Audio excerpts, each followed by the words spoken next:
Mga tropes, grabe, kahit dalawang sunod na talo ang Miami Heat, may maliit pero sobrang laking good news na dumating at siguradong magpapasaya sa Heat Nation.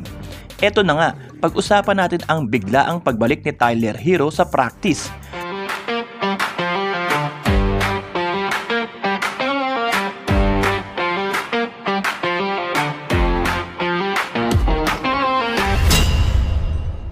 Eto kasing si Tyler Herro mga tropes, finally nakabalik na sa court kasama ang teammates niya. First practice niya to for the entire season. After niya sumailalim sa surgery para maayos yung posterior impingement syndrome sa left ankle niya, pati na rin sa left foot, ngayon lang ulit siya nakapag-drills at full run.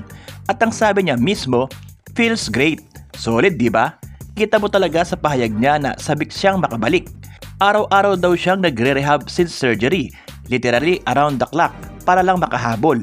At ngayon, tingin niya 1 to 2 weeks na lang daw basta walang setbacks. Ang bilis nun mga tropes. Di lang yun. Kasabay pa nitong good news, bumalik na rin sa practice si Bam Adebayo. Imagine that, Herro and Bam sabay makakabalik sa rotation. The crazy part, hindi pa sila nakakapaglaro together this season. Kaya huge boost talaga to, lalo na't inconsistent ang Heat lately. Pero ito ang nakakagulat. Kahit may struggles ang Miami recently, offensively sila pa rin ang isa sa pinaka nakakatakot sa buong liga. Leading the NBA in pace with 106.34 possessions per game at seconds in scoring with 125.3 points per game. Ang wild nun mga tropes. Ibig sabihin, pag nadagdag pa si Herro, one of their best scorers, mas lalo magiging dangerous ang offensive flow nila.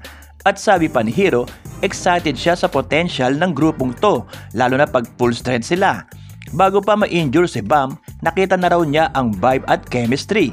Kaya timing na timing daw ang pagbabalik niya para makasabay sa momentum. Kung tutuusin mga tropes, pag nag-click ang Herro-Bam combo sa pagbabalik nila, pwedeng magbago bigla ang direksyon ng season ng Miami. Parang reset button na may kasamang firepower. At syempre, malaking bagay din para sa karir ni Herro na makapaglaro ng mas maraming games, lalo na't gusto niyang maging available buong season. Pero kayo mga tropes, anong tingin nyo? Pag nakabalik si Herro within 2 weeks, tingin nyo ba makakabalik agad ang Miami sa winning ways? O kailangan pa nila ng mas matagal na adjustments?